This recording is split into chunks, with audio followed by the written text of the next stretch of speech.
Le domaine de l'habitation La Grivelière, haut lieu du patrimoine de l'île, est à l'honneur aujourd'hui par l'entremise de Yannick Gombo, qui exerce le métier d'animatrice et de guide touristique sur le site. Après mûre réflexion, elle a pris l'initiative d'organiser une pièce de théâtre, d'où l'intitulé Grivelière, vestige du passé, qu'elle a préparé assidûment avec les élèves de la MFR de la Côte-Soulevant. C'est un ressenti qu'elle avait depuis toujours.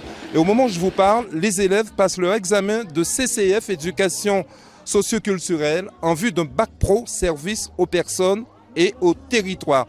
Juste à côté de moi, Yannick Gombo. Le succès de cette pièce est un travail d'équipe entre vous et les élèves où chacun a apporté son expertise à l'autre, n'est-ce pas? Oui, c'est vraiment le travail d'équipe, hein. C'est les élèves. Nous avons tous mis l'étrier à l'édifice et ça s'est super bien passé aujourd'hui. Oui, parce que nous avons pu constater qu'il y avait pas mal d'acteurs vraiment très intéressants. Ils ont travaillé dur et cravaché dur et ont présenté cette pièce comme de véritables professionnels. Et connaissant Yannick Gombo, elle a de la rigueur et je pense qu'il vous a fallu beaucoup de temps pour réaliser cette pièce de théâtre. Alors c'est vrai qu'il nous a fallu au moins 18 semaines pour réaliser cette pièce de théâtre. J'avoue qu'aujourd'hui je suis très fière des élèves, j'allais dire de mes élèves parce qu'on a travaillé 18 semaines ensemble. Je suis très fière d'eux. C'est vrai qu'aujourd'hui j'ai dû faire le rôle d'acteur parce que j'estime qu'en tant que réalisatrice on a le droit, on peut prendre tous les rôles lorsqu'il y a un petit souci. Mais c'est vrai qu'aujourd'hui j'étais très fière de leur travail. Alors nous avons pu constater aujourd'hui ici sur le site La Grivelière, là où nous sommes en ce moment, que tu es une femme aux multiples facettes artistiques et tu as bien voulu, je l'espère bien, partager tes expériences avec les élèves de la MFR. Oui, c'est vrai que je suis une femme. Bon, je fais pas mal de choses. Bon, je pense que je suis hyperactive, donc il faut que je fasse un peu beaucoup de choses. Mais c'est vrai que je le dis souvent et je vais encore le dire. Moi, je pense que la transmission, c'est très important de transmettre à cette jeunesse qui ne connaissent pas forcément le passé, le patrimoine. Et je pense que c'est vrai qu'aujourd'hui, c'était une scène théâtrale, on a joué, mais les enfants ont appris l'histoire du café, l'histoire de l'esclavage, l'histoire de la grivelière, l'histoire du patrimoine. Et pour moi, c'est une réussite aujourd'hui. Madame Zou Manuela, coordinatrice pédagogique, nous savons que vous avez travaillé d'arrache-pied avec les élèves pour présenter cette pièce de théâtre conjointement avec Yannick Gombo. C'est déjà un vrai succès. Mais le but de ce projet? Donc, ce projet s'inscrit en fait dans l'obtention de l'examen des élèves. Ils sont en terminale bac pro SAPAT et par rapport à l'éducation socioculturelle que je mène avec eux, nous devons mener un projet à visée artistique et culturelle. Et la particularité de ce projet, c'est qu'il doit être bien sûr réalisé, non pas simplement conçu sur du papier, mais réalisé, donc trouver les partenaires, trouver les instances, les financements qui permettraient justement à ce projet de voir le jour et non plus de rester sur le papier. Alors nous sommes sur un site classé monument historique et nous avons pu constater que les élèves se sont transformés comme un miroir du passé. Oui, c'était surtout ça l'objectif. Comme je vous dis, on est dans de l'éducation socio-culturelle. Donc, aller chercher et permettre aux élèves de développer leur talent artistique. Donc, vous avez vu, lors de cette activité, nous avons pu découvrir de réels comédiens, des chanteurs. On a pu trouver aussi des personnes qui sont susceptibles d'improviser dans des situations inconnues, de s'approprier un espace. Donc, effectivement, c'est un moyen pour nous de leur permettre de se valoriser autrement et dans d'autres circonstances pédagogiques que celles qu'on peut coutume d'avoir la feuille et le papier. Comme on dit en maison familiale, on est dans le réussir autrement, donc on leur propose une autre façon d'avancer et de se mettre en valeur. Alors, touchant toujours cette pièce de théâtre, peut-on dire que les personnages étaient des esclaves? Non, on n'est pas tous. On a tenté à travers cette activité de vraiment faire revivre la plantation en essayant d'y mettre le maximum de vérité. Le contremaître. D'où l'apparition du contremaître, des esclaves, du nègre marron, de la maîtresse et du maître. Mais bien sûr, comme nous sommes dans un contexte qu'on essaie de reproduire, nous avons dû nous adapter en fonction des élèves que nous avons et faire certains personnages qui, je dirais, de par leur couleur de peau ou autre, ne rentrera pas vraiment dans le personnage, mais on a dû faire comme si c'était eux et ils sont rentrés dans le personnage. Puisqu'il est question d'examen, c'est très important pour les élèves. Comment seront-ils notés? Donc, lors de cette évaluation, j'ai fait appel à 3 personnes. Donc des membres de Verte Vallée, mais aussi des membres de mon équipe qui n'avaient aucune information sur ce projet. C'est-à-dire qu'ils ont découvert le projet en même temps que les invités. Et donc justement pour rester plus ou moins neutre dans la façon de valoriser, d'apprécier, d'évaluer le travail des élèves. Donc ils avaient chacun une grille d'évaluation et se sont dispersés dans le public comme tout le monde. Je vous remercie parce que vous aviez été un potomitan dans cette pièce de théâtre.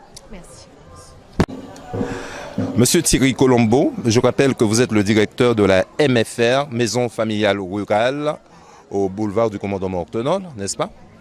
Et la Grivelière représente un témoin, si on peut dire, majeur de l'histoire de l'économie de plantation, d'où l'intérêt de cette pièce de théâtre, ô combien représentée par vos élèves.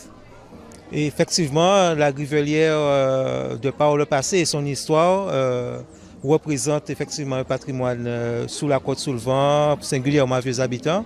Nous avons l'habitude de travailler avec l'association qui gère Verte Vallée. Et c'est tout naturellement, lorsque Mme Gombo est venue nous solliciter, donc qu'on a répondu positivement. Voilà. Alors, d'autres élèves aussi auront la possibilité aussi d'avoir un autre projet, pas comme celui-ci, lorsqu'ils auront la possibilité de passer leur examen. Voilà, automatiquement, chaque année, dans le cadre de leur examen, nos élèves de terminale doivent présenter une pièce donc, à travers un projet d'expression corporelle, théâtrale. Et nous les mettons en scène et on profite de ce jour pour inviter les parents, éventuellement la presse, pour leur production. Merci. Voilà, donc l'année prochaine, automatiquement, on sera quelque part, on ne sait pas où. Le projet n'est pas encore fait parce que c'est avant tout à partir des élèves. On ne vient pas pour imposer et ensuite on travaille. Merci. Très bien. Alors Tracy, tu as joué un rôle vraiment important dans cette pièce de théâtre? Oui, j'ai joué le rôle quand même de l'indienne qui a consisté à danser et à présenter des différents types de plantes médicinales. Par exemple le noni, le curcuma, le gingembre, le madras, etc. Alors que penses-tu de cette pièce de théâtre ici sous les hauteurs de la Grivelière, sous le site? J'en pense que c'est une bonne idée. Ça nous a permis de découvrir la nature et savoir comment on se débrouille. Oui, et nous savons que tu dois passer ton bac pro, n'est-ce pas? Donc, est-ce que tu penses que tu as suffisamment bien travaillé aujourd'hui pour obtenir le résultat escompté, c'est-à-dire le bon résultat? Alors oui, j'ai bien travaillé et je me suis trouvée franchement bien satisfaite de mon travail et je souhaite avoir le bac. Très bien, c'est pas comme la première. Alors, dis-nous ce que tu as fait durant cette pièce de théâtre. Alors, pendant cette pièce de théâtre, j'étais coordinatrice, c'est-à-dire que j'étais derrière la scène. Je faisais toutes les petites choses que personne ne voyait. Donc, c'est-à-dire, pendant les passages des moines, on avait le rôle de remettre les sacs à leur place quand on avait un nombre très limité. Donc, on était là pour, par exemple, rajouter le faux sang derrière le dos de Daco, des petites choses subtiles que vous n'avez pas vues, mais que nous avons fait en coulisses.